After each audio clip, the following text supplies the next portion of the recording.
Hello, this is Mark Wildman of Wildman Athletica, and today we are going to talk about the double kettlebell swing.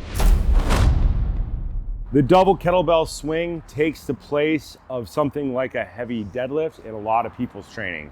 The problem with barbell deadlifts is that they're very hard for most people to do at home. If you have a gym or a garage or a barn, sure, you can do them. If you live in a city in a fifth floor walk up, or if you live in a dorm room, or if you live someplace where you cannot drop a 400-pound weight, which is almost everywhere, then something like the double kettlebell swing is something that you should consider. They are the same basic movement pattern. They are hip snap movement patterns, which basically means standing up really well. Most people in the modern world do not stand up very well because most people in the modern world are adapted to sitting. We sit down in cars, we sit down on trains, we sit down on planes, we sit down at work. Most people are generally chair-shaped, so everybody should have some type of version of a deadlift pattern, whether it be a deadlift in the gym or a kettlebell swing at home, in order to help them learn to stand all the way up again and fire their muscles as hard as possible. Where the kettlebell swing differs is that it's a lighter weight and you don't drop it, so it turns from a pure strength training exercise into a strength endurance exercise. You may start with something like 6 reps, but you build up towards sets of 20, which is different than barbell, where you're probably working on sets of 1 to 5. Normally, people work on the two-handed kettlebell swing first. That means 2 hands on 1 kettlebell, because that's very hard for almost everybody in the modern world. And you need to work on that for maybe 2 to 3 years and work your way up to maybe 20 to 24K for the ladies and about 32K for the men.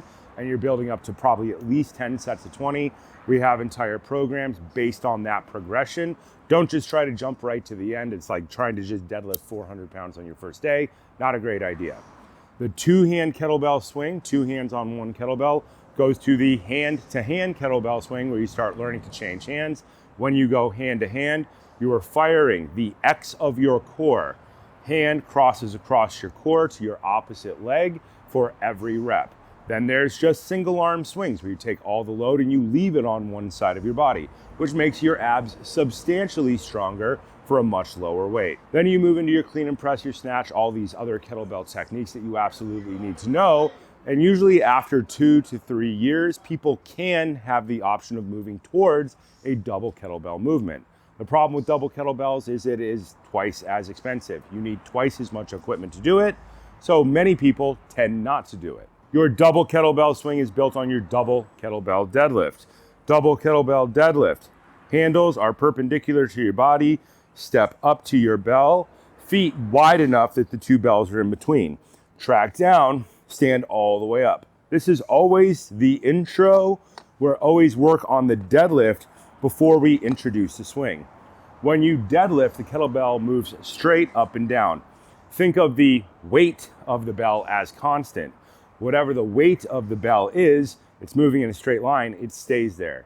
When we introduce the swing, the kettlebells essentially get light at the top, but they get heavier than their physical weight at the bottom because they are accelerating down. The faster you move, the heavier the bells weigh at the bottom. Put the kettlebells, and when they are touching, touch them with the insteps of your feet to make sure your feet are in the correct distance. Step back 12 to 18 inches. There may be some slight turnout when you're doing double bells because your feet are wider apart. With single bells, your feet should be directly under your shoulders. With double bells, they will be wider than that. Take 2 hands, push into the crease of the hip. Weight is in the glutes, your weight is in your heel. At no point during this movement should your heels lift up off of the ground unless you're doing an advanced sport technique. Thumbs point towards the sky, thumb point down. Grab the corners of the kettlebell. Hike the weight back. Push back, stand up. Push back, stand up, back.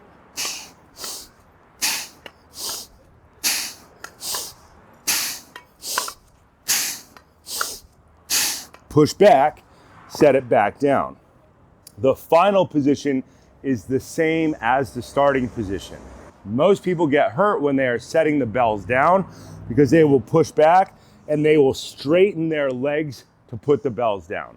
Don't do that. The goal of training is not to get hurt so you can train tomorrow. Set the bells down in the exact same position as you pick them up. Let's look at that again. Push back. Weight in your heels. Your knee is behind the line of your toe. If your knees are further forward than your toe, then drive back, back, back. If your knees are forward, you're gonna load the tops of your legs around your knees. If your knees are behind the line of your toe, you're gonna use the bigger muscles in your glutes and in your hamstrings. 70% of the muscles in your body are in the back. They're not the ones you see in the mirror. The muscles that make you strong are your posterior chain, the ones in the back. There is a thumb up technique that sport guys use, but if you are new to this, don't do it. Because if your hips and your arms move out of phase, then you could overload your elbows and cause yourself injury. The goal is not to get hurt. Thumbs point back. If anything goes wrong, your arms will bend at the elbow instead of snapping at the elbow. Lean back against the weight. Drive the shoulders away from the ears to fire the lats. The lats stay on the entire time. Don't let them go. Push back, stand up. Push back, stand up. Push back, stand up. Push back, stand up. Inhale, exhale, in at the bottom, out at the top. In, out, in, out, in, out. Push back, set it down. Sit back in your heels. The most important part is that you are standing all the way up at the top. I repeat this coaching cue all the time because when people go to a new exercise or a heavier exercise, the first thing I see is bent knees and some kind of tuck or arch in the tailbone. Both of those things will not help you go up in weight. They will most likely get you hurt.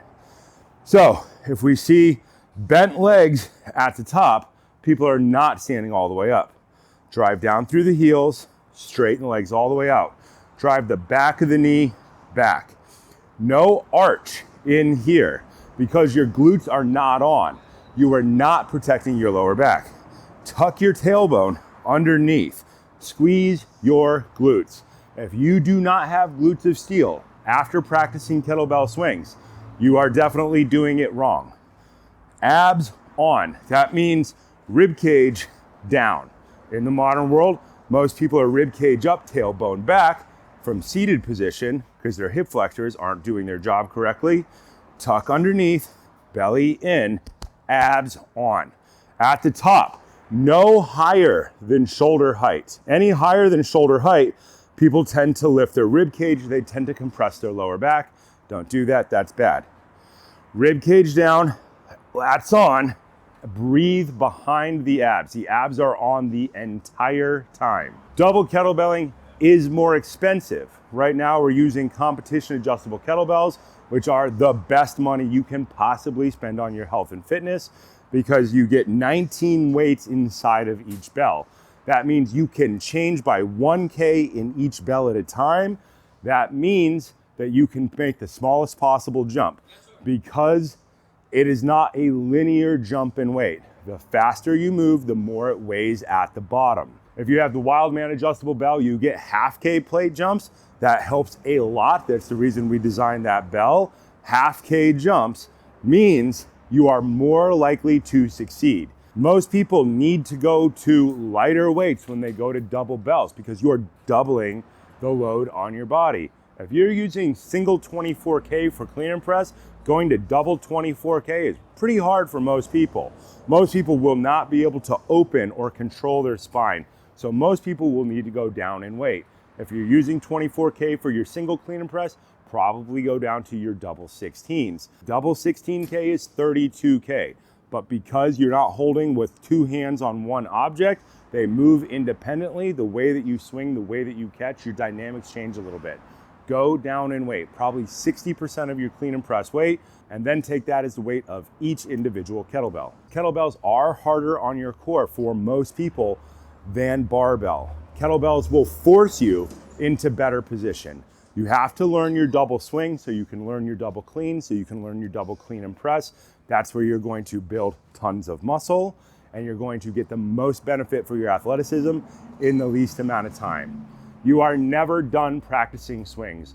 You start now and you do them maybe twice a week, for the rest of your life. The more weights you have, the more likely you are to run a good program, the better everything gets.